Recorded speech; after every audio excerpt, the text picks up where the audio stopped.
Assalamu alaikum wa rahmatullahi wa barakatuh. Peace be upon you all and welcome to the channel. This is a continuation of my previous video regarding the analysis of Warcraft 3 in terms of story, lore, and narration, in addition to concatenation, obviously. We previously stopped at the junction where Thrall discovers Hellscream and departs from the Eastern Kingdom continent, moving westward towards what was it called again? Kalimdor. We will continue with the prologue for today.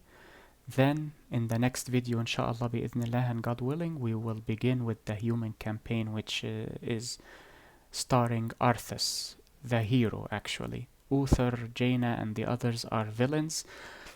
You may wonder why I state that, because it is the truth. And this is why I design these videos, because it seems to me that people are raised on television, movies, anime, and cartoon. They become disconnected with reality, especially if these people do not interact socially often. Then they do not understand how to think because their maturity has not been built or has not been built properly. That is why I create these videos. It is not to mock the creators of such content.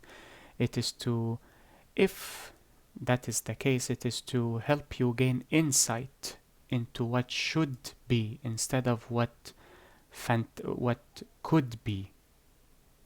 It should be instead of what could be. Forget about movies, forget about TV shows, forget about anime, forget about cartoon. Real life is completely different. If real life was an anime, America would not have been established. The Roman Empire that the Westerners love so much would not have been formed if real life was actually an anime.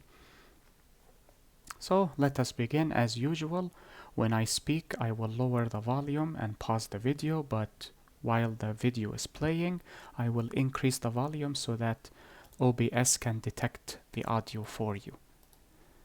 With that, let us begin.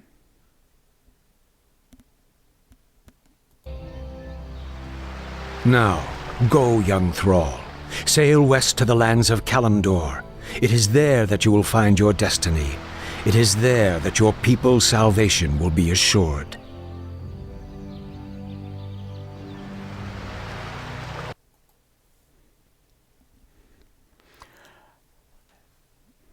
What I'm about to state should be a lesson that you must remember. And I say this not because I am stating it, it is because it is a lesson that you will learn either easily or harshly throughout your journey in life. Do not be a pendulum. Do not be a useless waste of space, as with that prophet that we have seen. Instead of pushing others to stop the oncoming threat, you should take the step forward and stop that threat. But this prophet seems to be quite indolent, complacent, and ineffective, or inconsiderate, I should say, to the point where he is forcing others to do his task for him. The reasons for that may be related to the lore of that character. I am unfamiliar with his lore since he was present in, I believe, in Warcraft 1? Or was it 2? I honestly do not remember, and quite frankly, I do not care. It could be because of what happened to him previously, before Warcraft 3, that he is unable to participate directly. However, we have seen him in the previous video transform into a raven or a crow, which means he is powerful and he is able to travel such lengthy distances. That means he is capable and powerful. Why does he not take the mantle instead of assigning it to a different person? Why does he not lead the orcs. You could argue that the orcs would never trust him. Yes, I completely agree with you. But if he is able to manipulate these orcs in such a manner so easily, Thrall did not even question or distrust him in any step. He keeps saying, "Oh, the spirits tell me to trust this person. I hope I did the right decision by trusting this person," and so on and so forth. We can ignore the orcs. We will see later how he behaves with the humans. The humans also refuse his offer. Okay, fine. Is he not powerful enough to actually travel to Kalimdor and rally the troops there instead, the citizens or the indigenous people of Kalimdor? Yes, he is capable of doing that. Why does he not do that? Because he does not wish to be involved. Why? He is indolent. He is ineffective. He is powerless. And if you will argue that he is powerful, show the proof. There is no proof because he did not rise himself against the oncoming threat. He is desperately trying to recruit others to perform his tasks for him. So remember this always and forever. If you are able, do. If you are capable, do. Do not say, I will leave it for someone better than I to do it. No. Be that better person. Instead of hoping or holding out for a hero till the end of your life, you become that hero. If you have that mentality, the probability of others sharing that mentality will be high, which means that no one will take a step.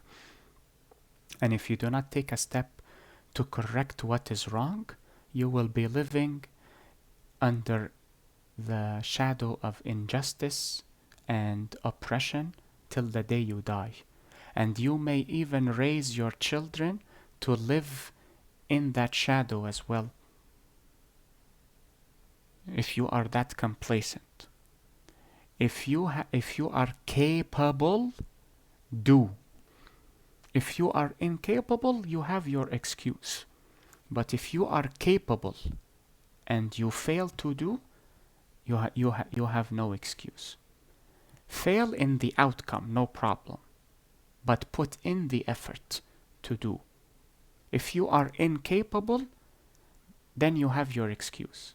But do not deceive yourself into believing that you are incapable when in fact you are capable. Here you can see the path of the ships before we continue the next portion. Let us start.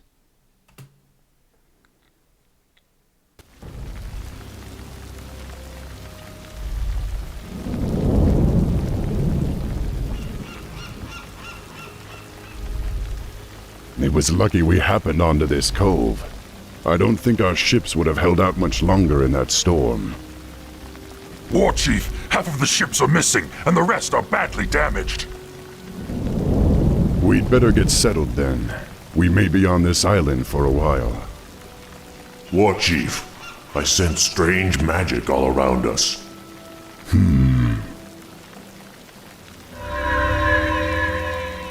There's the source of your magic.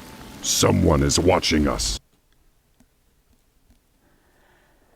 I find magic in fantastical settings or fictional settings to be infuriating. Why?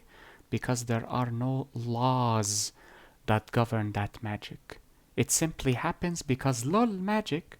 No, it is not lol magic. If you find that humorous, people will mock you because it is irrational, it is nonsensical.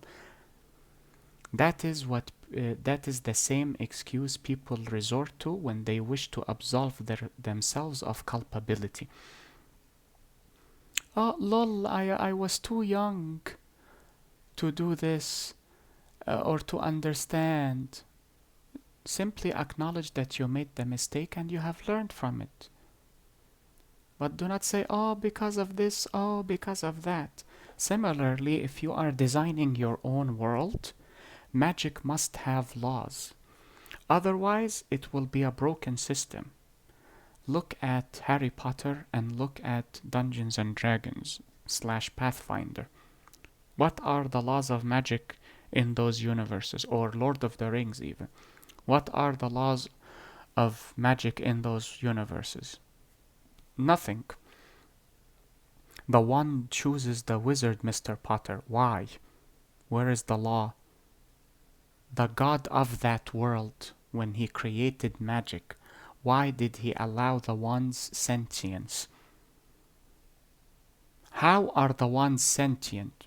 These questions are never answered as far as I know. They could be answered in the books, and if they are, or extended media, if they are, educate me and inform me in the comments below. But as far as I know, these questions are not answered. Why? Because the author of the Harry Potter series did not establish a law for magic. Why are there magic users and muggles, people who cannot use magic? What determines that discrepancy?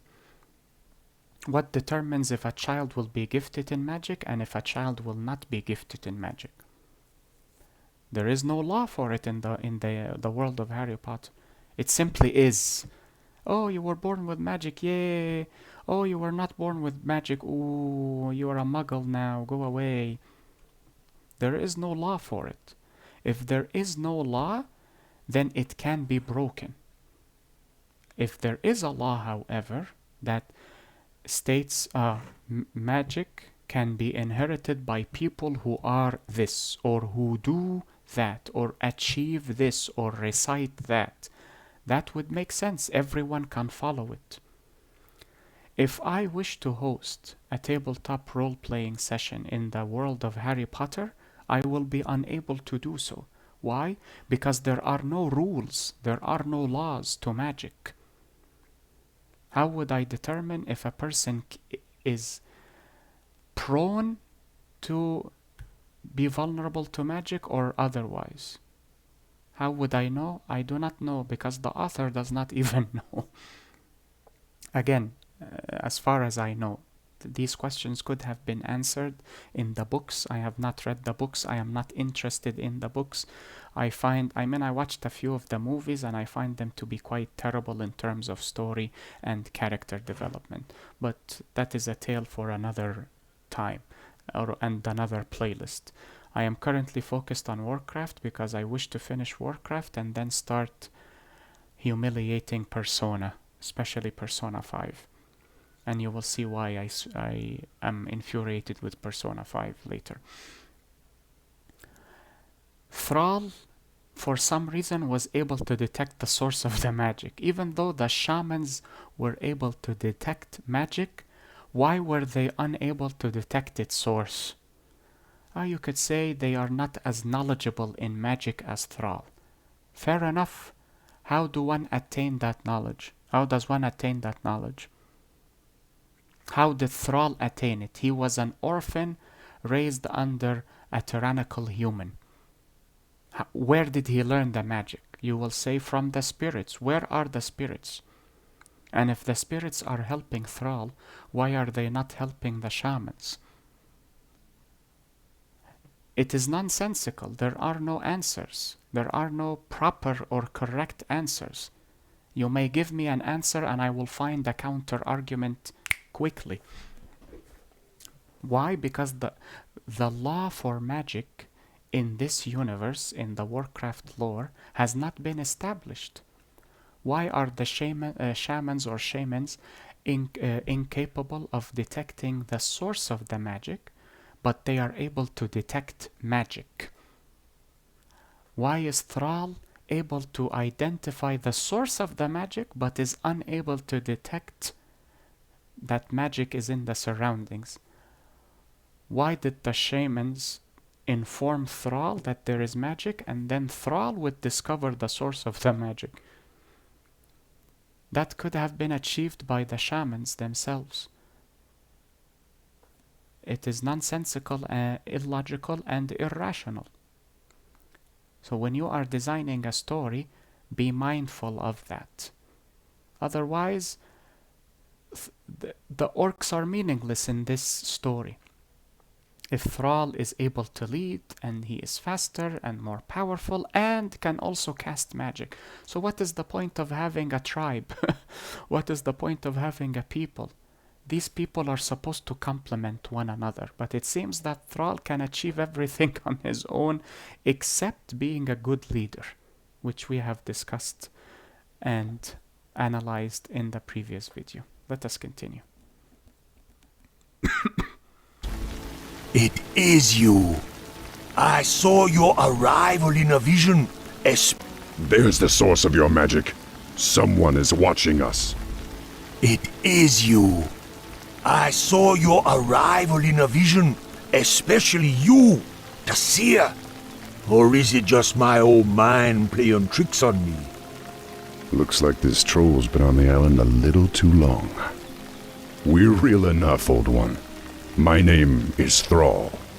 I be Sen'jin, leader of the trolls. This island used to be ours alone, but no more. You and your friends must be careful. The humans established an outpost on this island some time ago. Humans? Yes, they hound us day and night. Their patrols be all over the place. Not be long till they find you too. Well, I'd rather find them first. We can't risk their patrols alerting the outpost about us. Loktar, my brothers. We're moving out.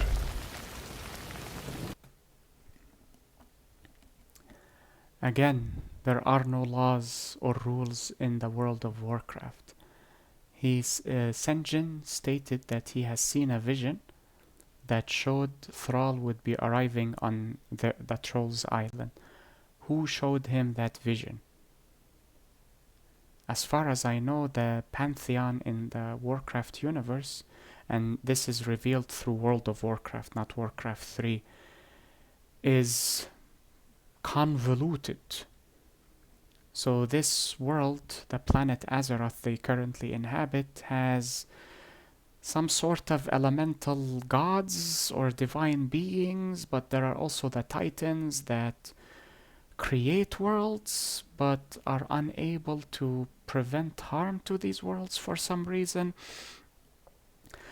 You can feel the Greek and Christian influences in this design, and by Christian I am referring to the multitheism of Christianity. It is not monotheistic, it is polytheistic in the same fashion as Roman mythologies and Greek mythologies. But regardless of the theological debate, who showed Sen'jin the visions? Was it the spirits who were they the spirits who communicate with Thrall? Were they the Titans? Were they the elemental divine beings of this planet? Who showed him the vision? And why particularly Sen'jin? Is anyone else able to have these visions?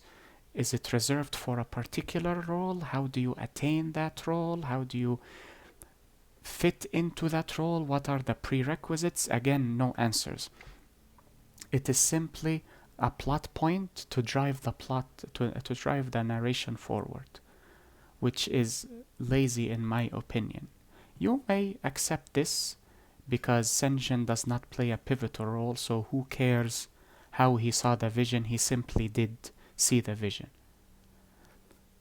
That could be your prerogative, but it is unrealistic. If you are designing a world, you must design the laws of that world. That way no one can embarrass you with my questions. If I ask you why this happened, because of that. Why this happened, because of that. And even if it is nonsensical, but at least you have laws established that anyone can follow. Whether you yourself or someone else using your lore or using your world for a collaborative effort, for example, a tabletop role-playing session, and so on and so forth. Let us continue. Good luck, my friend. I got important matters to tend to, but I be seeing you soon.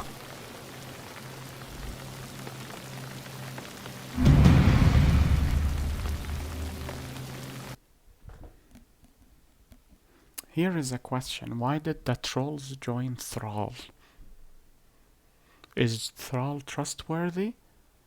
For you, the player, yes. For the trolls, no. It would be stupid to claim that Thrall is trustworthy. Why? They just met him. Well, you can say, because Sen'jin saw him in a vision, that means he must be trustworthy. He stated that he only saw him in a vision. He did not state that Thrall was a good person in the vision.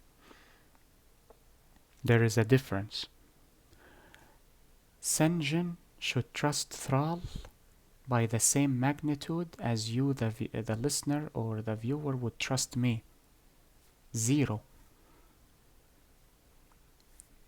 Do you, Sen'jin, know Thrall? No. Have you met him before? No. Have you interacted with him before? No. Have you traded with him before? No.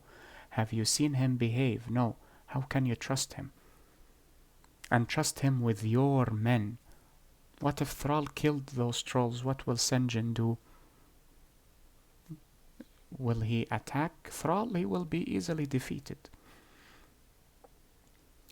This could be extrapolated to real life. If you are the type who spends most of their time online, talking to people online from other cities or other countries, and think of them as your friends, you are ignorant and naive.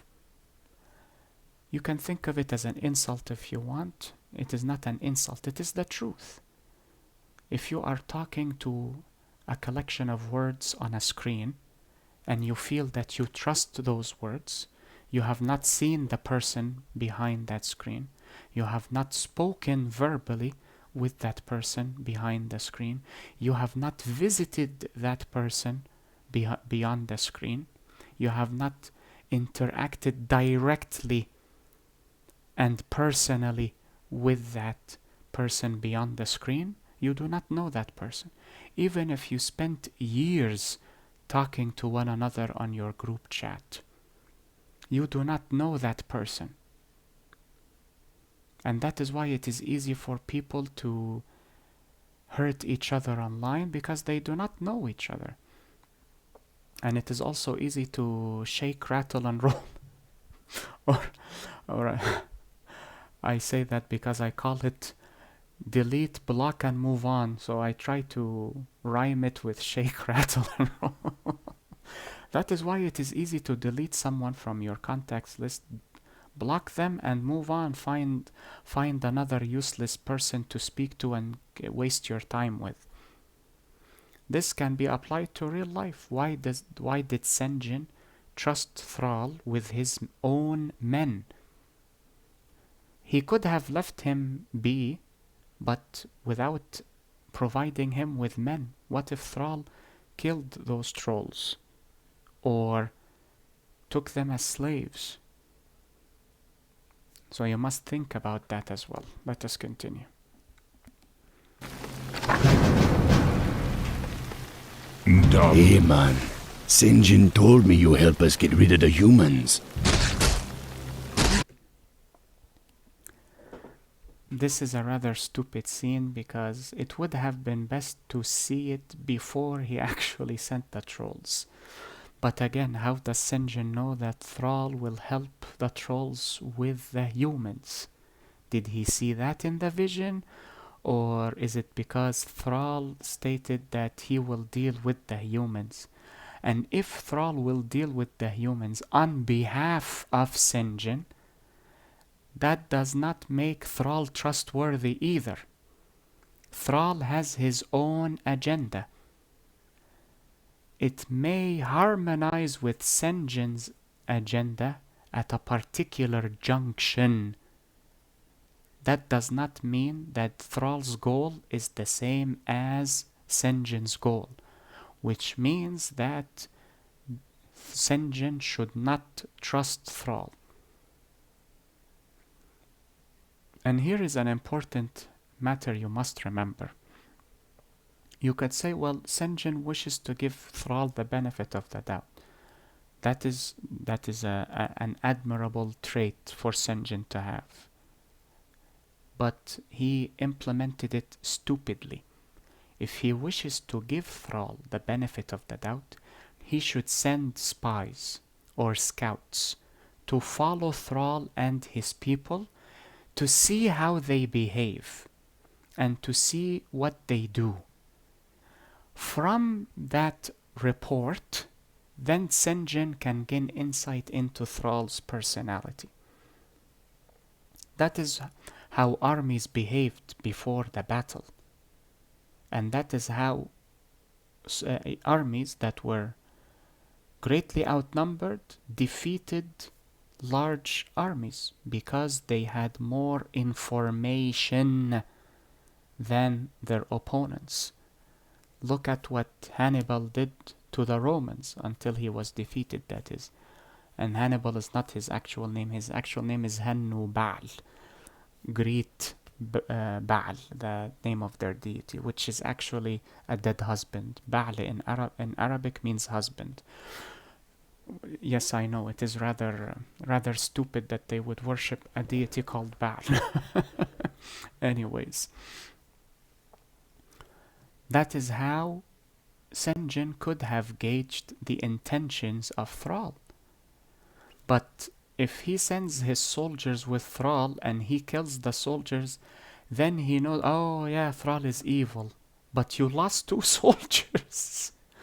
Those are valuable resources, valuable assets. You cannot throw away your assets haphazardly and hope for the best. That is stupidity at its finest. Let us continue.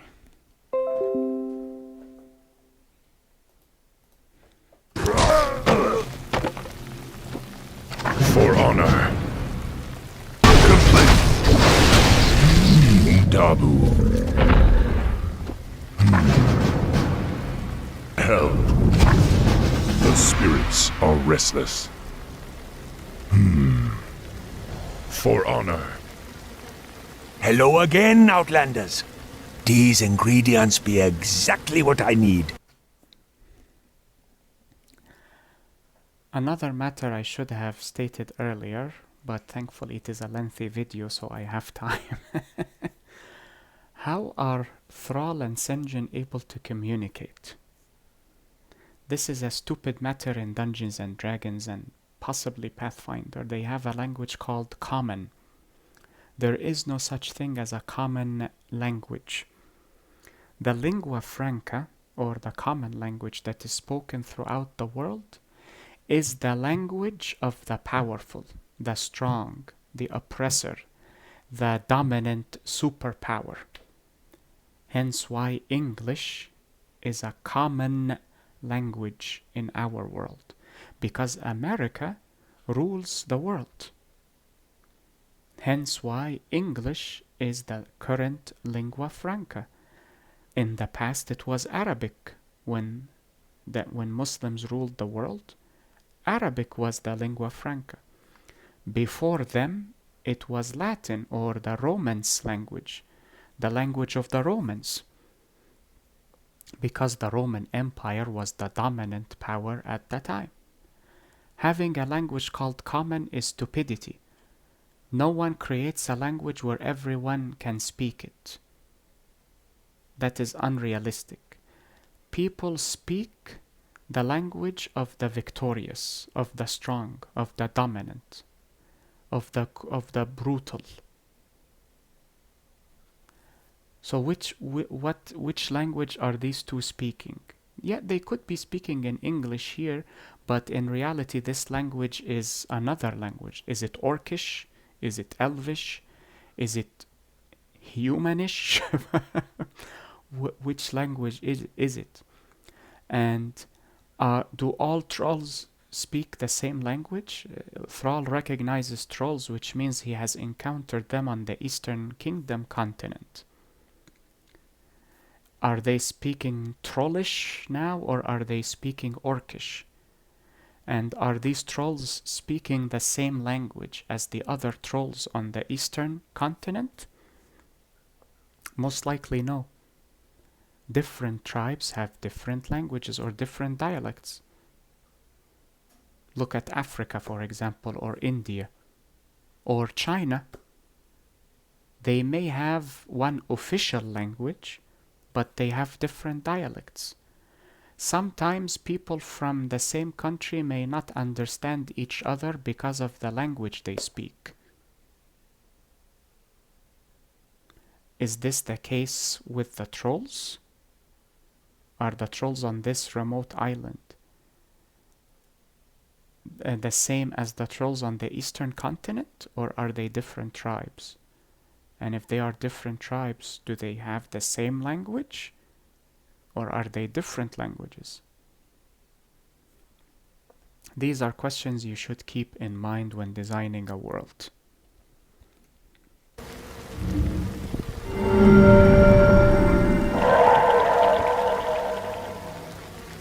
Now our warriors can heal themselves.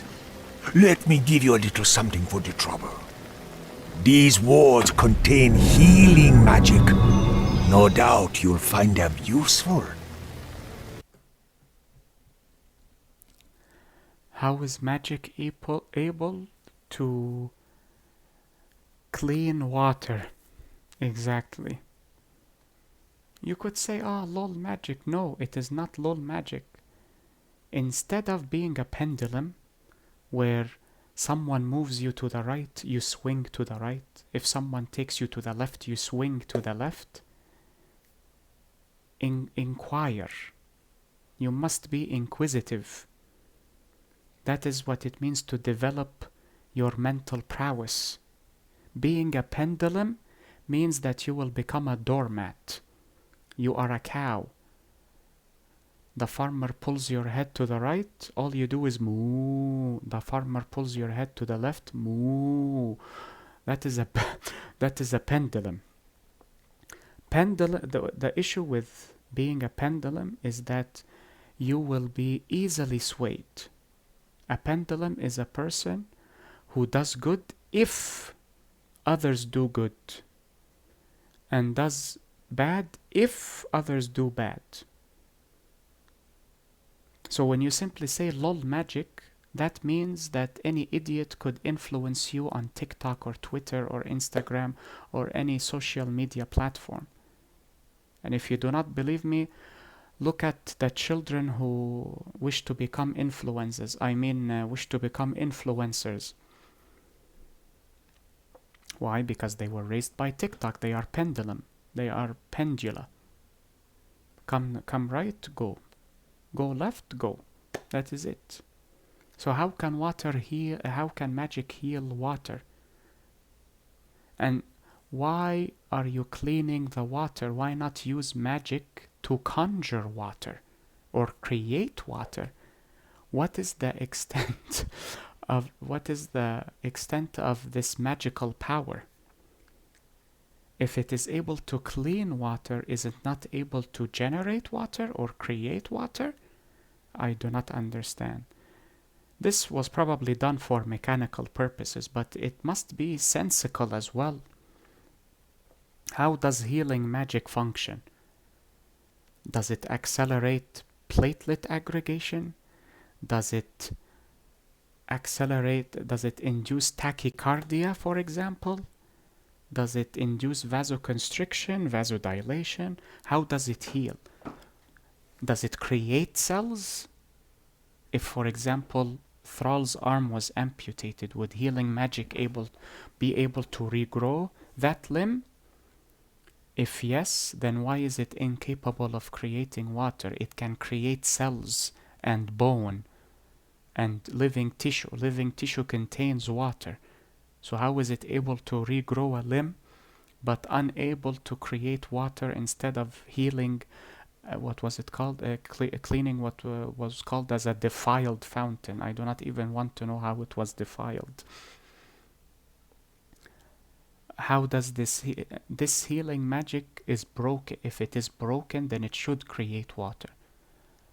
Normally, healing magic in games increases your HP, but if you think about it realistically, if you lose HP, then that means you have suffered cuts and bruises, possibly amputations. So if you increase the HP, you are either regrowing limbs or you are closing wounds.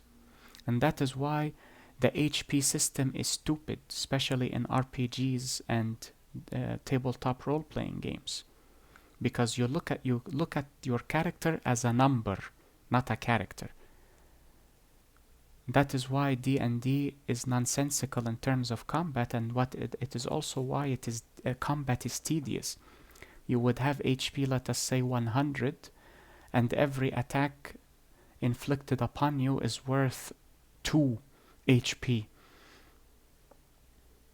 So you'll have to strike 50 times, that is if your rolls are even high enough. So why should I endure such a lengthy battle? What if I decapitate the character? How should I measure decapitation or amputation with HP? No laws, no rules, no system. That is the problem. I am supposed to cut and bruise a person for 50 times until his HP is reduced to 0 and then he dies. That is if he's not even stabilized, because you can stabilize, and I will not discuss the stupidity of that system. Why not allow the enemy to kill the character quickly? Well, you will say it will not be fun. Combat is not supposed to be fun. It is supposed to be risky. That is the problem with living on the mentality of anime and cartoons. We are going on an adventure. It will be dangerous, but we will reap the glory. That is not realistic. You are supposed to be afraid of entering combat because you may lose your life. Well, you will say this is a game. It is supposed to be fun. Yes, I know. But why is it that the opponents are supposed to be easy and you have bosses? Why not create, why not increase the difficulty for regular enemies and bosses, if that is the case? Why is it fun that the regular enemies are easy to defeat, but the boss is difficult to defeat? Because you feel accomplished. Why not implement that in combative scenarios where you use subterfuge, you use your mental prowess, strategies and tactics to win a battle? That is fun and realistic. Instead of having unrealistic fun, both will imbue you with a sense of accomplishment. But it will not be fun when you keep rolling terribly and you lose because of that. You had consecutive ones on your dice or die. Then you will die. It is not fun. But it is unrealistic, as you have asked for. These are only certain arguments to keep in mind when designing your own system or designing your own lore. I will probably end it here because I have reached my limit. I cannot continue recording anymore. I have been recording since this morning and I believe I have reached my limit. So I will end today. I was hoping to finish the prologue today, but it may be next time. And I think I will record solely for the prologue. I will not record anything that day alongside that. I hope the video was helpful and beneficial to you all. Enjoy the rest of your day, everyone. Be safe, take care, and peace be upon you all. Wassalamu alaikum wa rahmatullahi wa barakatuh.